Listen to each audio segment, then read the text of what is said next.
Hey everybody, welcome to West Seattle Christian Online. If you're new, welcome. If not, welcome back. And today is the second to last message in our Revelation series, and we're looking at the letter from Jesus to the church in Philadelphia. It's the second to last letter in the 7 letters from Jesus himself in chapters 2 and 3 in the book of Revelation. And as we've looked at these letters in chapters 2 and 3, we realize that Jesus comes to these communities with words of encouragement and words of correction. And what's interesting is that Jesus only has good things to say to this church in the city of Philadelphia. Next week, however, not so much when we get to the letter to Laodicea. But many of you perhaps know that the name Philadelphia means the city of brotherly love. The city that's in Pennsylvania in the United States got its name from the Philadelphia that we're talking about today that was in Asia Minor, modern day Turkey. So before we begin, I want to tell you to pay attention because what we're going to talk about today is really relevant to all people in all places, in all times throughout history, even now, because we're going to talk about how to deal with discouragement. And specifically for those who profess to be followers of Jesus, we're going to be talking about the type of discouragement that comes when we're going through things in life and we look at the calling, the mission that God has for us, and it just kind of feels impossible. It's what I would call mission discouragement. In other words, how do we deal with discouragement when we're looking at getting the mission done that God has given us? So before we dive in, let's cover a little background to set the stage of the passage that we're going to read today. First, I want to remind you of something we've brought up in every teaching in this series, and that's that Jesus uses images and symbols from the culture of that day, and he places them alongside images from the Old Testament. Specifically, he uses these images from whatever particular city he's writing to. For the people who were receiving this letter originally, this makes certain unavoidable connections for them that would have been really profound. And that said, here's Philadelphia on the map that we've been using for this series. This map shows that each of the cities Jesus writes to are major influential cities that are on a major trade route in the Roman Empire. And besides being located on this major trade route, Philadelphia was also on a postal route that went from Rome all the way across, all the way from the west, all the way over the east to places like Tarsus, where Paul was from, and Antioch. And Philadelphia was kind of the last populated place, the big population center, before you went further into the less populated interior of the mountains. If you were traveling west through Asia Minor then, going towards Rome, the first major population center that you would come to was Philadelphia. And because of that, it was given a nickname. It was called the door to Asia Minor, or sometimes just the door. And even though most Christians at this time were from a Jewish background, Philadelphia is yet again another city that had a group of Jews that had a lot of hostility towards Christians. And in Revelation, we see that Jesus uses the term synagogue of Satan for those groups of Jews that are persecuting Christians. We saw him use that phrase in his letter to the church at Smyrna as well. Another thing to know is that Philadelphia had been destroyed over and over again, actually by earthquakes. In 17 AD, there was a huge earthquake that leveled the city, and it completely destroyed 10 other cities. They had to get aid from Rome and the Emperor Tiberius, and he gave them money to rebuild. Well, actually, he didn't do that per se. What he really did is he said that Philadelphia and the surrounding region didn't have to pay tribute to Caesar and Rome for 5 years, so they could use what they would have had to pay kind of in taxes to help fix up their own town. Because of that, they thought that was pretty generous, and they started calling Philadelphia Neo-Caesarea because he was the Caesar. So they had some help. And then a couple decades after that, the same thing happened again, another earthquake, and the emperor at that time was Vespasian. He was part of the Flavian dynasty, and so there was a campaign at that time, because of his help, to rename it Flavia, but it wasn't successful, and the city kind of reverted to its Greek name, Philadelphia. Then later on in 92 AD, the emperor declared an edict to protect the vine growers of Italy, forcing vine growers in other parts of the empire to cut down half their fields and replant them. And that did not go over well in places like Philadelphia or any other place except Italy. So by the time the letter of Revelation arrived, the city had been renamed and rebuilt several times. And even though it had been helped, in essence, the emperor, who considered himself a god, had basically betrayed the city as well. So Philadelphia has these history of these name changes, kind of a tumultuous history. And in ancient times, your name was connected to your identity, whether it was you personally or whether it was the name of the city. So the point here in the letter is that Jesus provides a better and more lasting name, one that sticks with his followers because he sticks with them. And then there's also this kind of contrast between the powers that be that can betray you and Jesus, who will never betray those who confess his name, even if they're weak, even if they're rejected by the culture. So we're talking about the idea of being discouraged in our mission today, and there is an interesting connection between our experiences and the names that we give ourselves. And what I mean by that is when discouraging things happen to us, the way we see ourselves is affected. In fact, our identity is affected. And the same thing happens when encouraging things happen to us, but the context of this letter paints a picture that these people were going through a discouraging and difficult situation. Here's how I would encapsulate this idea. Our discouraging experiences and hardships shape our identity. They name us. So this renaming happened to the city of Philadelphia literally because of being destroyed by earthquakes and then being rebuilt. But the believers in Christ in the city were also experiencing hardship. And Jesus wants to make sure that they know where their identity lies and that their true identity in Jesus gives them strength to continue and to endure. So yes, our discouraging experiences name us. They name us. So we need to make sure we're getting our new name from Jesus. And there's a process here where Jesus does some work in our lives and in our hearts if we let him. So let's take a closer look at the letter, starting in Revelation chapter 3, verse 7. To the angel of the church in Philadelphia write, these are the words of him who is holy and true, who holds the key of David. What he opens, no one can shut, and what he shuts, no one can open. I know your deeds. See, I have placed before you an open door that no one can shut. I know that you have little strength, yet you have kept my word and have not denied my name. I will make those who are of the synagogue of Satan, who claim to be Jews, though they are not, but are liars. I will make them come and fall down at your feet and acknowledge that I have loved you. Since you have kept my command to endure patiently, I will also keep you from the hour of trial that's going to come on the whole world to test the inhabitants of the earth. All right. So right at the end of this section of the letter, Jesus commends this church for their patient endurance. And apparently they've been through a lot. Persecution from the Roman Empire, just like in all the other letters that we've examined so far. Persecution from Jewish groups that are there. Jesus tells them, I've got you. Remember, in the trials that are coming, also, I will still be with you. And at the beginning of this section of the letter, Jesus gives himself a title again, just as he did in the previous letters. He calls himself, I'm the one who holds the key of David. Well, this is a reference to Jesus being the Messiah. He is the descendant of King David. It was promised in the Old Testament that the descendant of King David would rule over all the nations of the earth. He is this prophesied heir. The one who holds the key of David is the Messiah. So in other words, Messiah equals anointed one. In those times, if you were anointed, you were set apart for a specific purpose. And in this case, Jesus is chosen for a specific task. And that task is to open a door. And once he opens that door, no one can close it. So what's Jesus saying? He's saying, hey, Christians, you are living in a city that's called the door. You are a doorway to a whole mission field that I want to reach.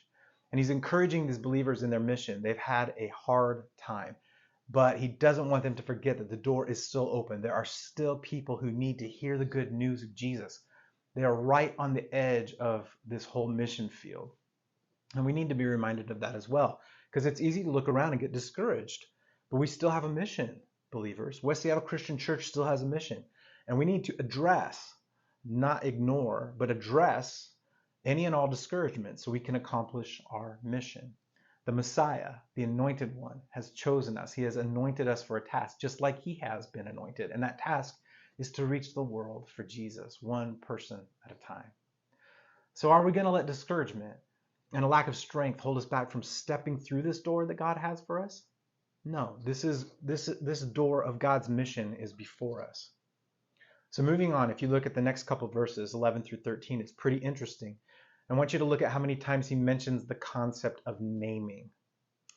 I am coming soon. Hold on to what you have so that no one will take your crown. The one who is victorious, I will make a pillar in the temple of my God. Never again will they leave it.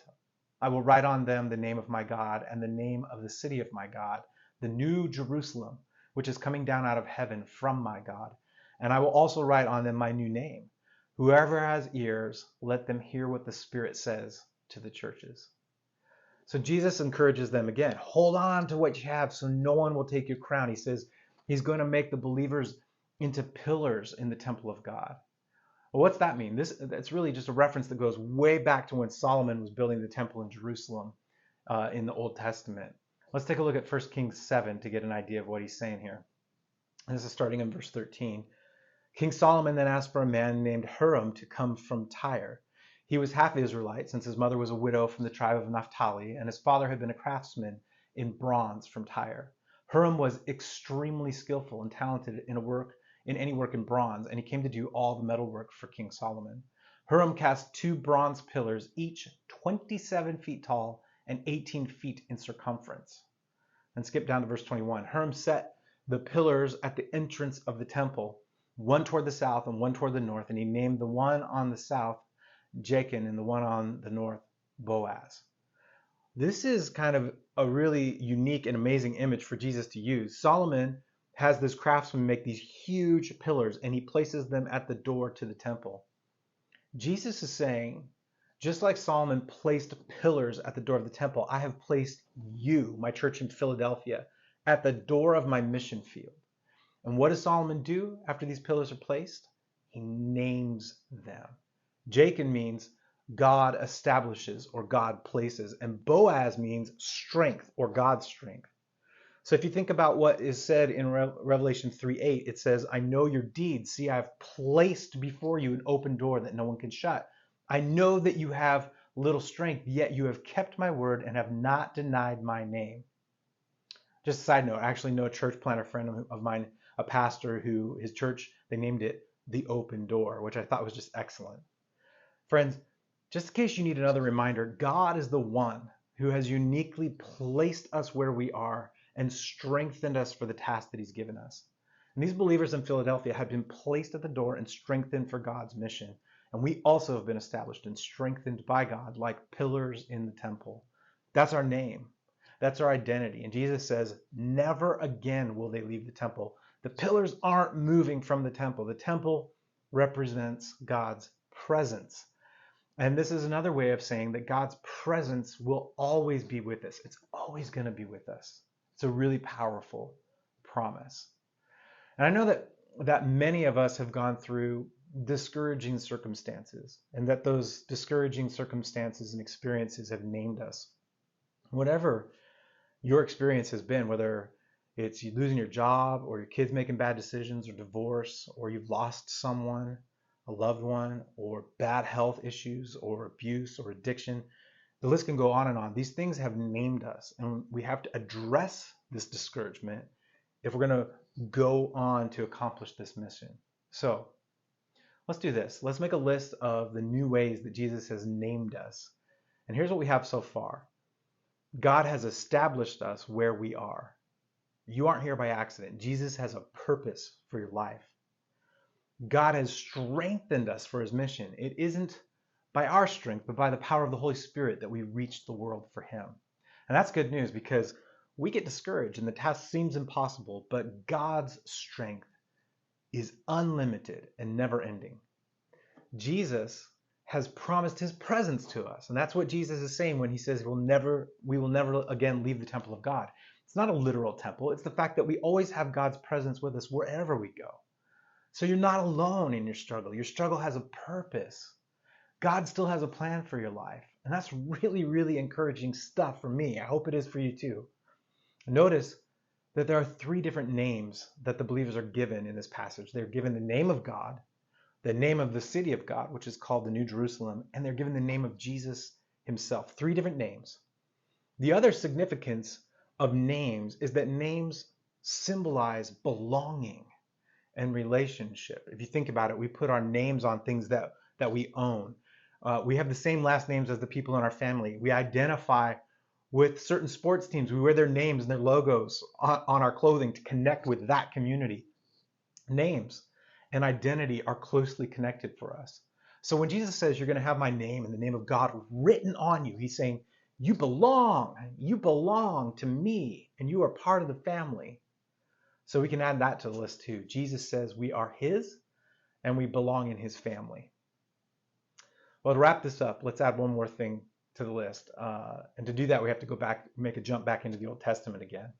He says, I'll write on them the name of my God and the name of the city of my God, the New Jerusalem. That's what he says. That's a bit weird, I think. What this really is doing is going back to Isaiah, and in chapter 62 in Isaiah, Jesus is reinforcing what's said there. And Isaiah is used a lot in the book of Revelation. And in this passage, Jerusalem, the city, is what's being addressed in Isaiah 62. So anytime you see the pronoun you in this passage, it's referring to the whole city. It's addressed to the whole city. But as you go through it, you start to realize that this passage, it's talking about Jerusalem as a city, the city of God. But it's also talking about all believers. It's talking about all the people of God. And then when you see the name Zion, Zion is the name of the hill that Jerusalem is built on. So let's read this passage for a second and let it sink in. For Zion's sake, I will not keep silent. For Jerusalem's sake, I will not remain quiet, till her vindication shines out like the dawn, her salvation like a blazing torch. The nations will see your vindication, and all kings your glory. You will be called by a new name that the mouth of the Lord will bestow. You will be a crown of splendor in the Lord's hand, a royal diadem in the hand of your God. No longer will they call you deserted or name your land desolate, but you will be called Hephzibah, which means my delight is in you, and your land Beulah, which means married. For the Lord will take delight in you, and your land will be married, as a young man marries a young woman. So will your builder marry you, as a bridegroom rejoices over his bride. So will your God rejoice over you. This passage is about new names for the people of God. He says, no longer will you be called desolate or deserted. Have you ever felt desolate or deserted? But God now says, you're going to have a new name. You are no longer called desolate. Instead, you are called God's delight. You're no longer deserted, but now you are God's bride. So it's in this passage from Isaiah 62 where Jesus says, he takes that into Revelation 3 and he says, these names that are given to Jerusalem are given to you as believers. In verse 11 of chapter 3, Jesus says, I am coming soon. And he also mentions this crown of splendor, and he mentions that same crown in Isaiah 62 verse 3. So Jesus talks about the New Jerusalem, and this New Jerusalem shows up at the end of Revelation in chapter 21, and I want to read that to you as well. Then I saw a new heaven and a new earth, for the first heaven and the first earth had passed away, and there was no longer any sea. I saw the holy city, the New Jerusalem, coming down out of heaven from God, prepared as a bride, beautifully dressed for her husband. And heard a loud voice from the throne saying, look, God's dwelling place is now among the people, and he will dwell with them. No longer deserted, in other words. And they will be his people, and God himself will be with them and be their God. He will wipe away every tear from their eyes. There will be no more death or mourning or crying or pain, for the old order of things has passed away. So this New Jerusalem shows up like a bride on her wedding day, and Jesus is the husband who is delighting in seeing her. Revelation 21 is a vision of things to come, when all pain and death and suffering and persecution and yes, even discouragement will stop. They will cease. So we can add this one final thing to the list. Jesus has a future for us beyond discouragement. Now we can take a look at this list that we've built from the letter to the church in Philadelphia. And if you're a believer, be reminded that you already have all of this in Jesus. You got to claim this list, write it down, pray through it this week when you feel discouraged. Cling to these promises. And if you're listening to this or you're watching this and you're not yet a believer, I want you to hear this. You don't need to walk through it alone, because Jesus wants to walk with you through it, through whatever it is. And we want to walk with you through it. So if you have yet to place your trust in Jesus for the first time, I encourage you to do that today, because Jesus offers forgiveness. Jesus offers a fresh start. My friends, let's address our discouragement today so we can accomplish our mission. Jesus is the one who establishes where we are. He's the one who gives us strength. He offers us these amazing promises. And that's what I want to leave you with today, these encouragements because of that. So for people who've been named, if that's you, by discouragement, may you realize that Jesus has a new name for you. May you accept it, take it, own it. May you know he wants you right where you're at. May you believe God has strengthened you for mission. May you know Jesus is with you. His presence will never leave you. May you remember and be filled with joy that we are his and we belong to his family. And may you have faith that Jesus has a future for you beyond discouragement. I'm Worth Wheeler for West Seattle Christian Church Online. Stay rooted and deep in Jesus and produce good fruit, my friends.